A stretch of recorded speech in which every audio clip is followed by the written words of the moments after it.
Hello, friend. Welcome to this week's episode of the Remarkable People podcast. Today, we have a woman who is an author. She is a business entrepreneur. She runs a large mortgage business. She's a mother of two, and she talks about her very difficult marriage, how she navigated it all, but during it, she was being gaslit, manipulated, and kind of controlled by a narcissist who would make her feel bad about herself. So she got over 30 surgeries on her body and different procedures because she didn't feel like she was good enough.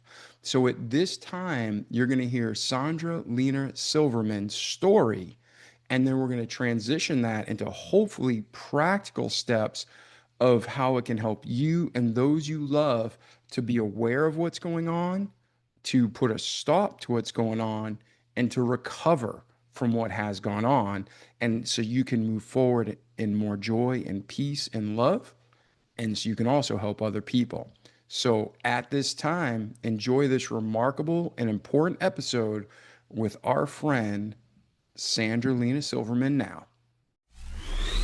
The Remarkable People podcast. Check it out.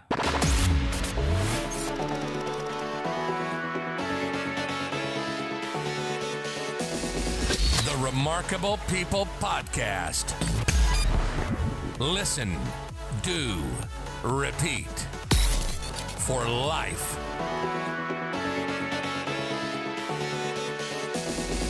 The Remarkable People podcast. Hey, Sandra, how are you today? I'm good. How are you? Man, I'm remarkable.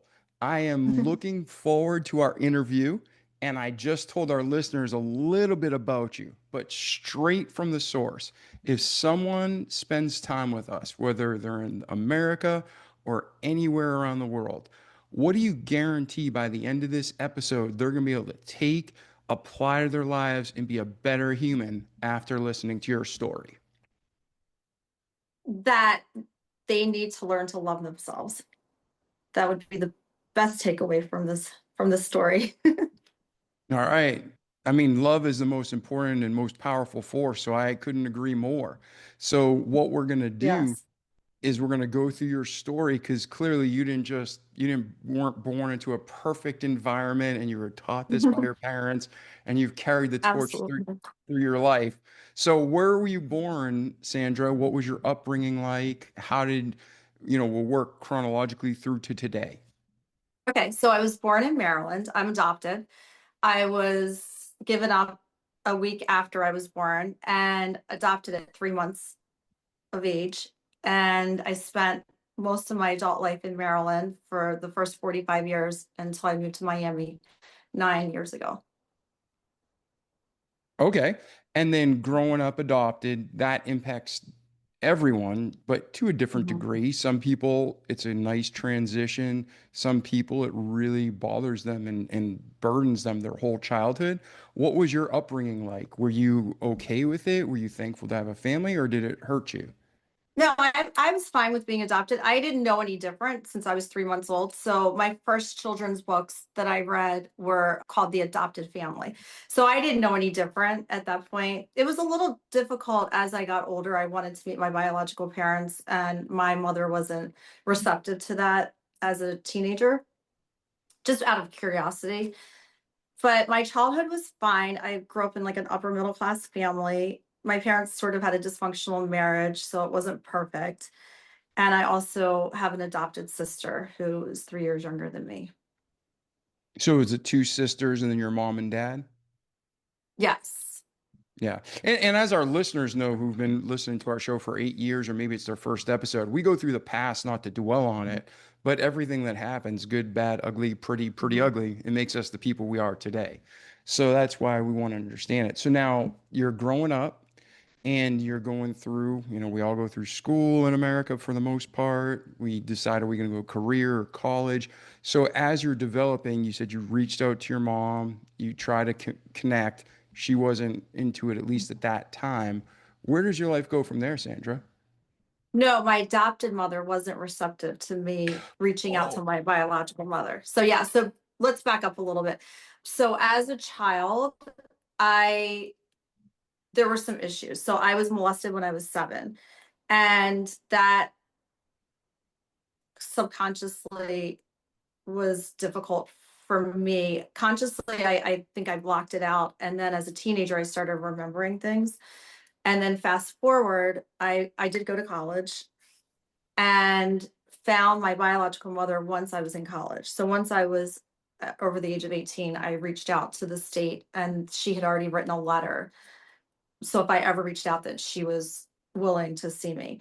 And so I didn't really have a relationship with her, but there were issues from the childhood that I really didn't understand, what was going on.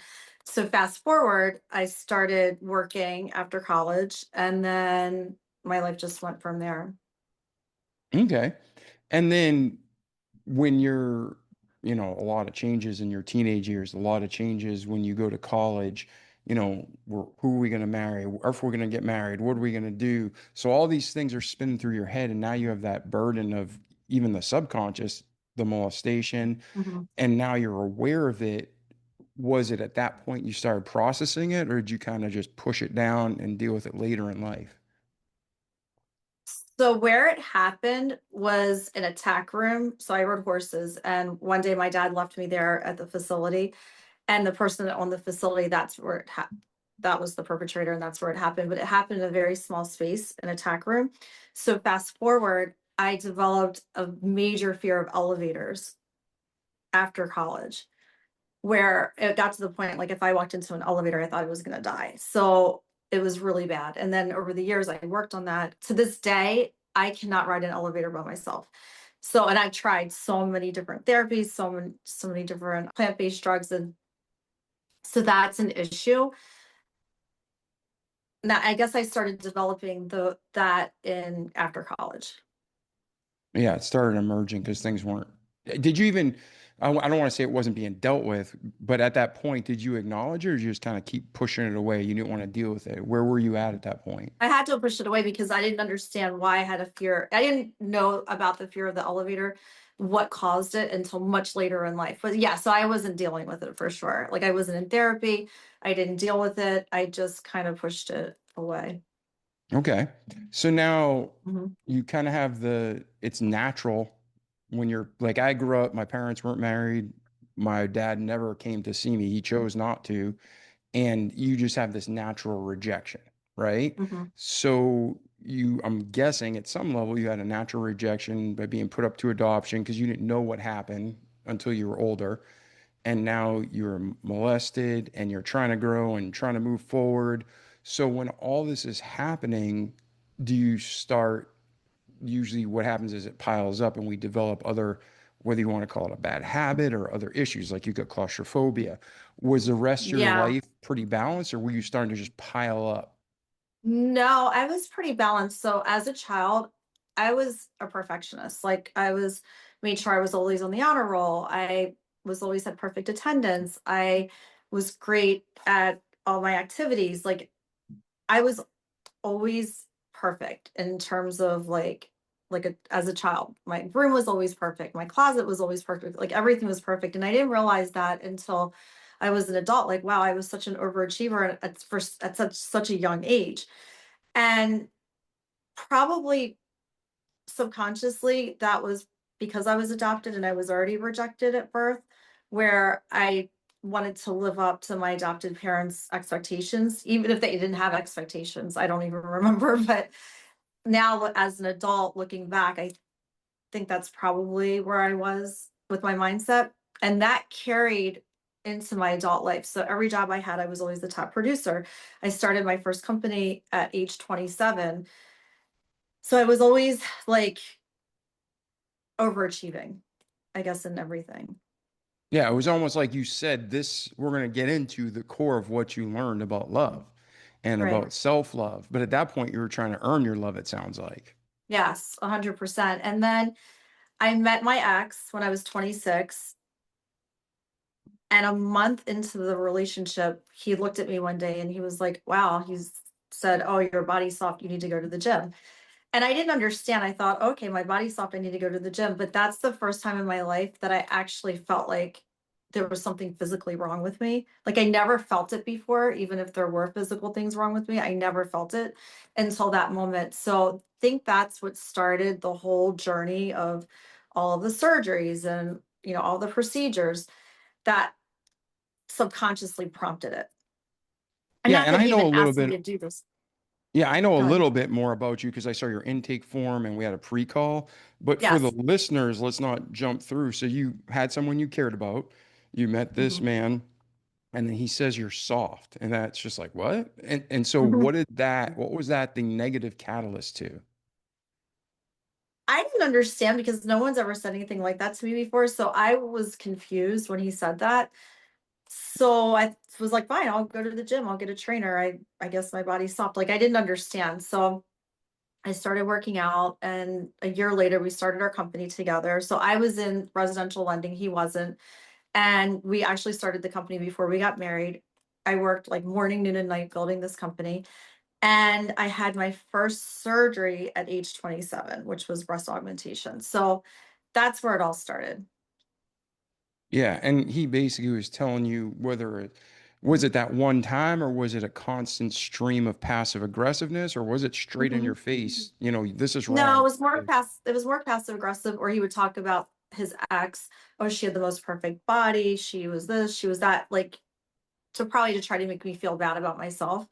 And even though he didn't directly say, "Oh, well, you don't look like her," he would say those things to me like nonstop. Yeah. And were you married at what point did you get married? We got married 2 years after we met. So we were together for a year, we got engaged, and then the following year we got married. And we were tied together because we had started this company together and started working together. So we were together like 24/7. Okay. And then you're working a ton. There's Mhm. this passive aggressive behavior where he's putting you down, where clearly he has the issue, not you, but you're just believing it. And you're starting to have surgeries. You said multiple. Mhm. So, did those surgeries ever interfere with your well-being? Because a lot of those surgeries they can go south, or they're unnecessary. Yeah. What was your opinion? Because I'm going to be honest with you, like I had surgeries that I had to have to save my life, so I've never done elective surgeries. I'm really like, if I don't need it, I'm not touching it. Right. Okay. So for someone to have elective surgery, that's really foreign to me, but I'm in a different place in life. If somebody says I'm ugly, I'm used to it. I don't care. You're a beautiful woman and you got the man you Thank you. love telling you you're soft. That's just ridiculous. So how did this process in your body and was it becoming physically harmful? It wasn't physically harmful, but it had to have been emotionally harmful because I remember one day I'd lost a lot of weight fast, and my friend noticed and she looked at me and she was like, "How did you lose so much weight? It must have lost like 10 pounds pretty quickly." And she remembers this to this day. I mean, this was so many years ago. And she said that I told her, "Well, Dave said that my legs look like baseball bats. So I wanted to lose the weight so my legs wouldn't look so big." So this man was telling me, like, okay, your body's soft, your legs look like baseball bats, and that's going to affect somebody psychologically. It's like impossible not to. Yeah. So how long did it take before you started seeing like, wait, this isn't right. This is unhealthy. This is harming me. Years. So I didn't realize what was going on. I just thought, okay, my legs look like baseball bats, or, okay, my body's soft. And then when it really hit me was when I got pregnant.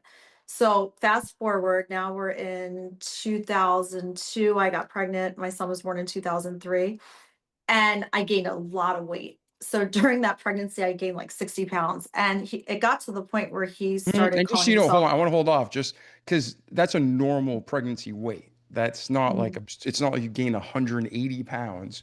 So I want Yeah. to make sure, like, I'm a guy, but I know when I had, my wife had two children, that's like a normal amount of weight to gain. So just, I don't want you to continue to think that was too much. Thank you. So yeah, so during that time, once I started gaining a lot, like toward the last trimester, He was calling himself a whale watcher. He was making comments, and I couldn't help it because I just was having all these cravings. And I was so small to begin with that I just, gained all this weight. So after my son was born, my friend had called me one day and she's like, "Oh, come to New York for the day." Because I lived, in Maryland, it wasn't far. And we'll go to lunch and we'll get our eyebrows done. So I was getting ready to leave the house and he said, "Where are you going?" And I told him, and he's like, "Eyebrows? I wouldn't be worried about my eyebrows if I were you. If I were that big, I'd get to the gym." Well, that's when it really hit me. I was like, wow, this guy's a monster. Like, I just had a child, trying to juggle like this extra weight that I gained. I knew I would lose it, which I did. By December, I was in the best shape of my life. And that's when I knew like I'm married to a monster, basically. Yeah. And as a guy, guys like that, and you don't keep friendships with them. But normally, guys like that are either complete hypocrites or they are in good shape and they think they're the top of the world and they're having all sorts of affairs. And I don't want to put words in your mouth, Mhm. but it sounds like that's the type of guy this was. So, was he having, like, on top of it, was he having affairs? Was he doing other things Not to yet. harm me? It started after that. So his affair started after my son was born. I didn't know at the time. I found out much later on that there was a lot of infidelity that started then. I didn't know because I didn't catch him, but yes, that's when it started. He had completely changed in terms of he became much more bold. So once he said that, he probably maybe had already started with affairs. I don't know. But that's when it kind of turned. And then the first time he left me was in 2006. So our son was 3 years old and he moved out for 30 days. So that was our first separation. And then still, I didn't know about infidelity at that point.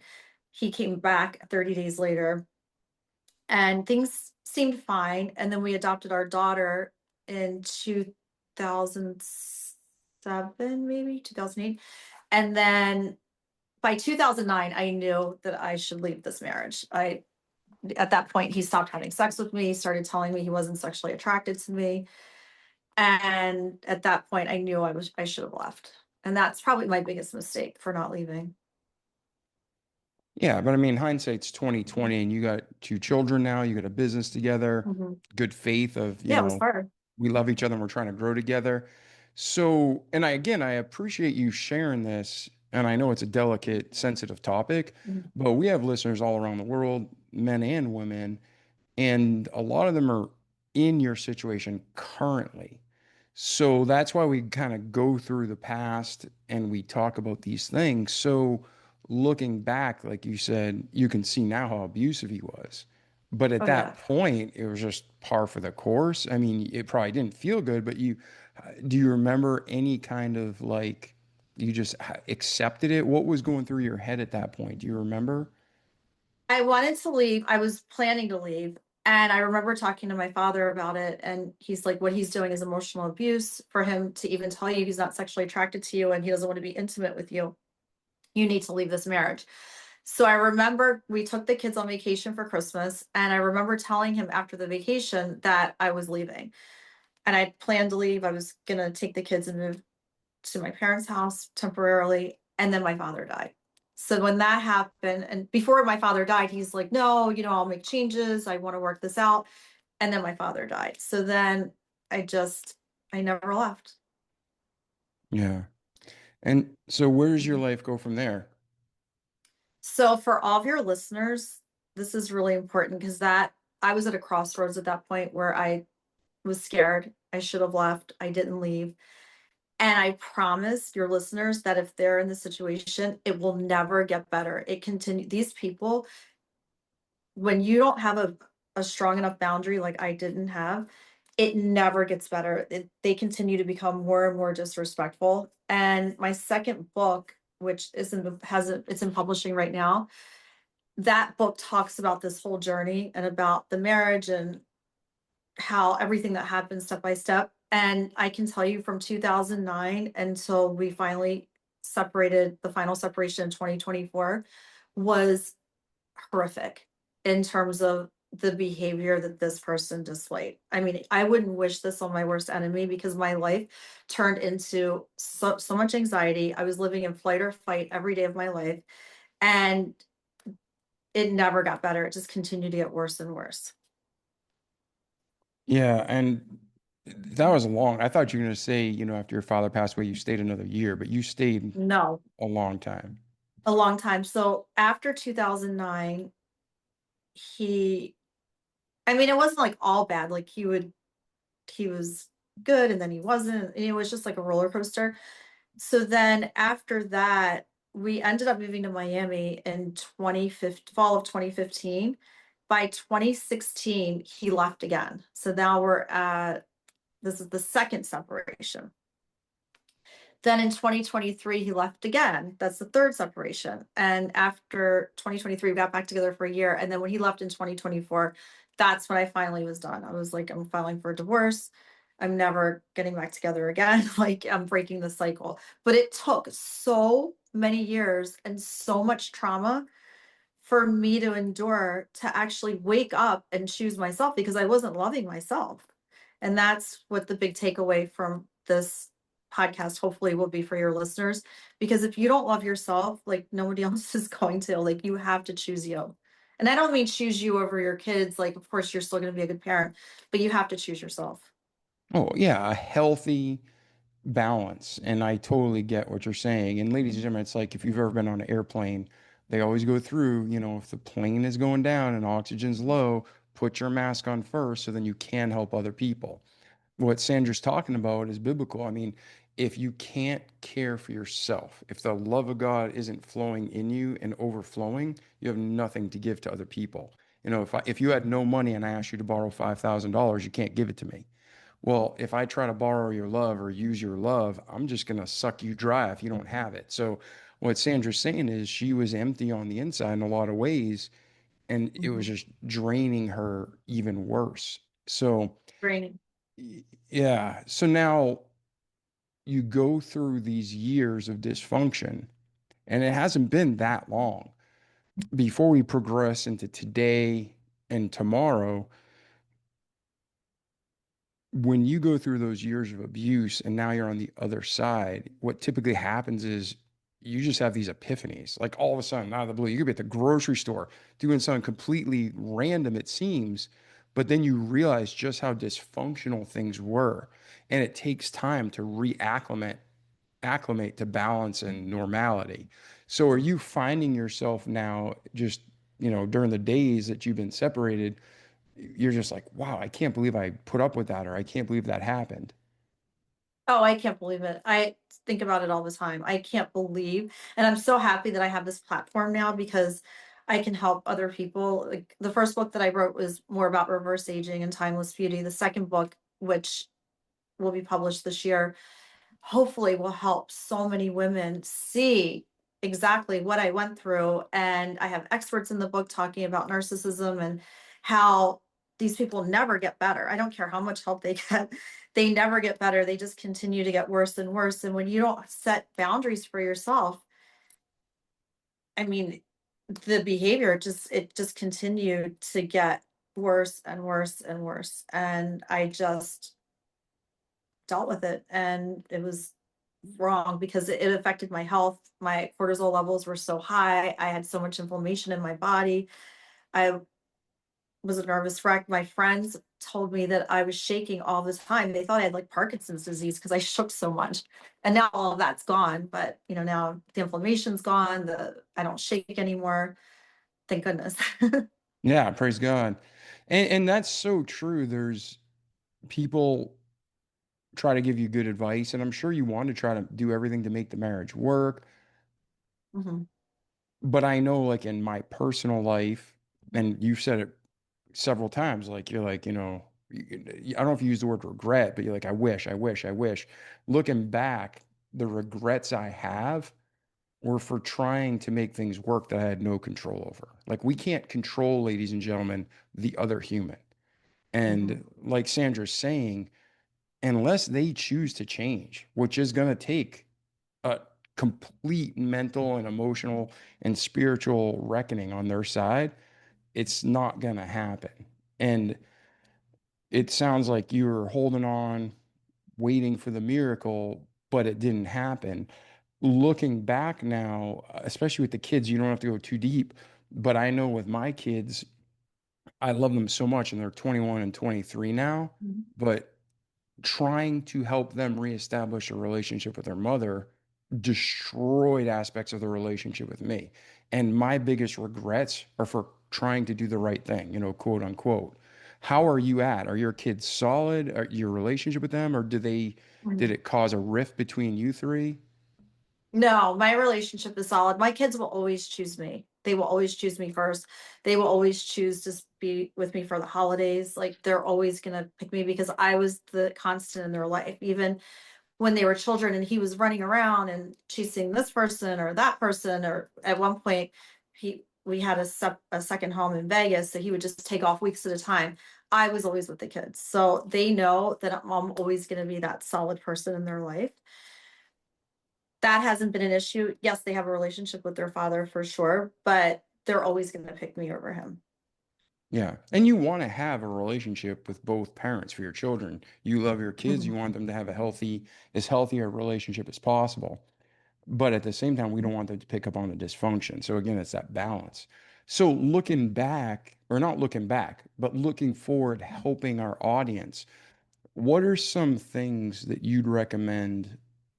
Like, hey, these are serious flags. If you're seeing them, you need to really Mhm. pray and talk to somebody and maybe consider getting out. What are Mhm. some things that you look back, you're like, man, I should have known better? The love bombing. Like from day one, this guy love bombed me, told me we were gonna have cute kids together. The first time I basically met him, or it was like the second time, whatever. He's telling me, oh, we're gonna have cute kids together. The number one thing when you're involved with a narcissist, like they're always gonna love bomb you. So you're gonna have that at some point, like in the beginning of the relationship, the gaslighting, and then over time it was, oh, but I do these things because of your tone. Like, okay, you're cheating on me and you're all this infidelity because you didn't like the tone of my voice. Or, oh, we have fundamental differences because you don't put your keys in the same place. Like, I can tell you the amount of excuses that I've heard over the years of why his behavior was the way that it was. Like, there's no way, like, oh, yeah, let's say I had a nasty tone. Okay, so that's going to cause you to go down this path. And then he'll say, oh, but in the beginning of the relationship, so before we got married, we had an issue. I thought we were broken up. He didn't think we were broken up. I had canceled the wedding and I had met someone and I was intimate with them and he found out. So he's always like used that against me by saying, oh, but you did that in the beginning, but which it was a misunderstanding. I thought we were broken up. He didn't. We ended up working through it and getting married, but he always brought that up. Well, if you hadn't done that in the beginning, I wouldn't have done what I did. So I messed up, before we got married, but then you would say we're with 30 people behind my back. Like it doesn't work like that. Okay, so can I be totally honest with you? Yes. Listening to that part of your story right now, I'm either thinking, A, that was something that should have been dealt with. But again, I did the same thing. Everybody does the same thing. We all make mistakes, and hindsight's 2020. But I bet money on B that that's one of the areas you need to go back and maybe reprocess, because it sounds like he was a narcissist even back then. And he just thought, oh, here's the golden goose. I can just use this for years to come. Because if he really had a problem with it, he would have called off the wedding back then. Mhm. And if he just had that to hold over to you, that was like his golden ticket to do what he wants and just keep slapping you in the face with that instance. That's my take from the outside. I'm not saying I'm right, but have you ever considered that before? Oh, 100%. Because if he really, now he says, oh, I was just an insecure man. I should have married you to begin with. He had he, even the day of our wedding, I was unsure. And he was like, no, no, I want to marry you. I want to do this. So he could have easily walked away. You're Yeah. right. Yeah. And he Yeah. did. He used that as the golden goose or whatever. Yeah, I agree. Yeah. So let's do this. Can you hear me okay? Yes. All right. My camera at the beginning, ladies and gentlemen, was having issues and it seems to be again. But let's do this today. You're in a much better place than you've been. So talk to us. Where are you today, Sandra, and where are you headed next? So today, like I said, I just had finished my second book. I have a book deal with a publisher for 3 books. So they're republishing the first book, which is From Bullshit to Botox.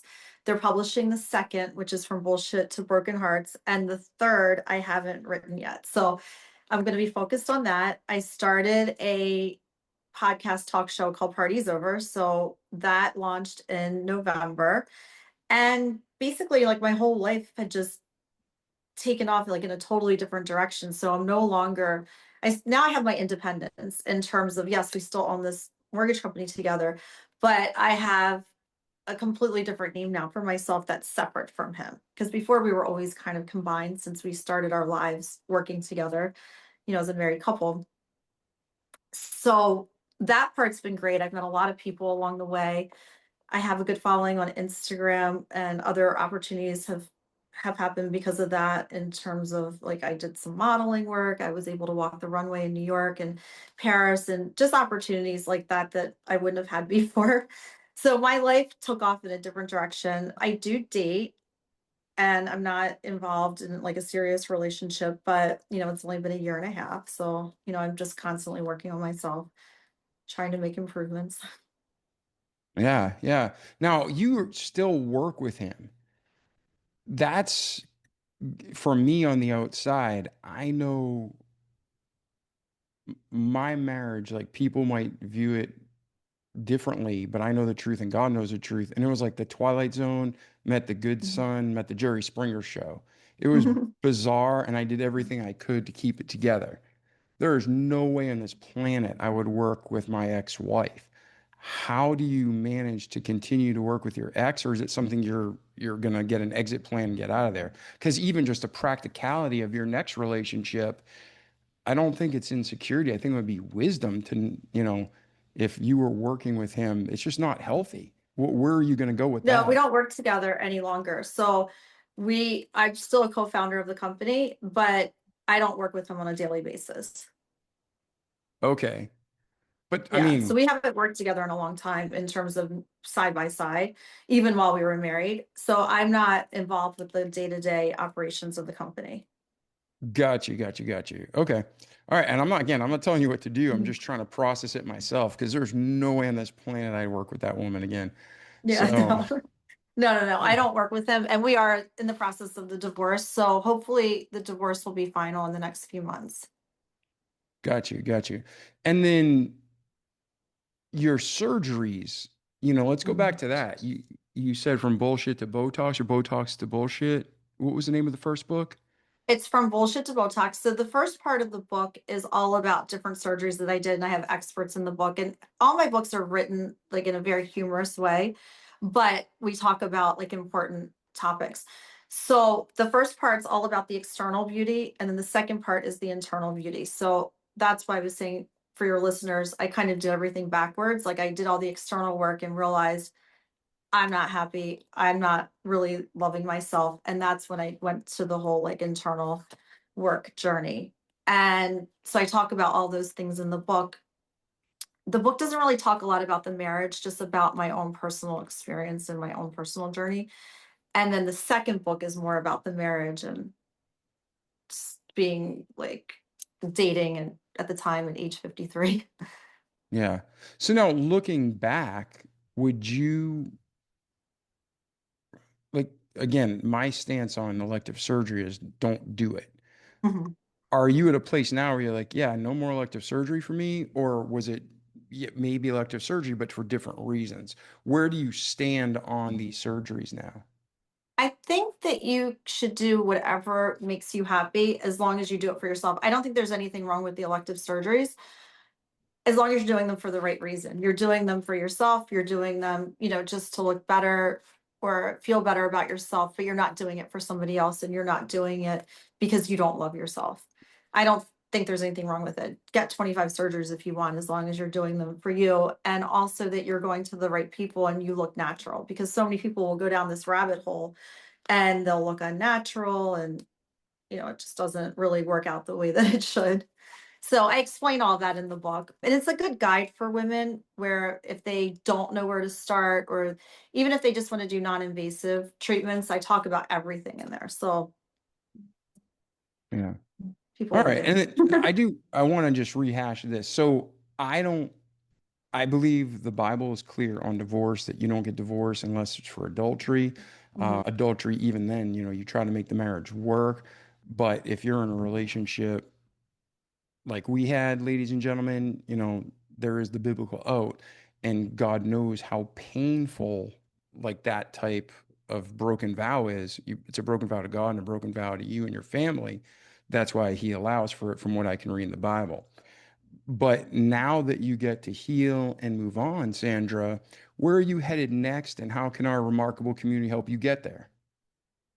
So I have my website. If anybody wants to reach out, it's Sandra Lena Silverman. My Instagram is Sandra Lena Silverman. My show is on YouTube and all the podcast platforms called Parties Over. And my books, well, the first book, From Bullshit to Botox, is on Amazon and Barnes and Noble. And the second one will be published this year. So I would love to hear from any of your listeners, and that's how they can reach me. Awesome. Excellent. And then before we wrap up this episode, from your birth to today, is there anything we missed significant that you want to talk about in your life, or any final just thoughts, wisdom that, like, I feel like I need to share this? No, I think we pretty much covered it all. All right. Well, Thank you. ladies and gentlemen, like our slogan says, listen, do, repeat for life. Don't just listen to the great information that Sandra presented, but do apply the things you need to. Repeat it each day. Have those good boundaries and hard lines so you can have a great life in this world, but most importantly, eternity to come. So, Sandra, thank you again for being here Thank today. you. Thank you so much. This was great. Thank you. Thank you for Oh, inviting me. Oh, absolutely. It's been an honor. Ladies and gentlemen, if you have any questions, you can check out the show notes, whether you're listening through your favorite podcast player or on our Rumble or YouTube channel, on our website. Connect with Sandra. And if you need anything else, let us both know, and we'll do what we can to help you. So I'm David Pasqualone, and we will see you in the next episode. Ciao. Ladies and gentlemen, I sincerely hope this show has inspired you. The whole purpose of the Remarkable People podcast is to inspire you, to motivate you into action, to help you have an even better life, to overcome things you've not yet been able to overcome, or to grow to the next level that you never thought possible. And all of this, not just to benefit you in this world, but to have you come to a relationship with God where it grows every day stronger, and not just this world is blessed, but your eternity is blessed. And we sincerely want to do just that, and to glorify God. And we hope with this episode we accomplish that. If we did, please let me know. It's great to be encouraged and to spread the word to our remarkable guests that it helped in your life. If we didn't, let me know. Write me an email. You can go to davidpasqualone.com, go to our contact us page, and let me know what you think. I got tough skin. Let it rip. Anything you can think of to make this a better podcast, to help you grow and to glorify God, I'm in. So that's it. Thank you for listening to the podcast. Thank you for sending us feedback. If we can help you in any way, let us know. And if you can spread the word about the Remarkable People podcast, share the episode to your friends, your family on social media, it would be a huge honor and blessing. Again, I'm not trying to be the most famous podcast in the world for my benefit. I truly want a podcast that's the best podcast in the world, to help as many people as we can to have a better life, come to know Christ, to grow in the Lord, and to have that salvation so they can be with God in peace and joy in eternity. And right now we're together on this earth, so let's do everything we can to work together and help each other grow. Like the Bible says, love the Lord thy God is the first commandment, and the next commandment is to love thy neighbor as thyself. So let's do it together. I'm David Pasqualone. I love you, not as much as God loves you, but if I can help you in any way, just ask. And again, Please share this with your friends and family so we can help them too. Ciao. See you in the next episode.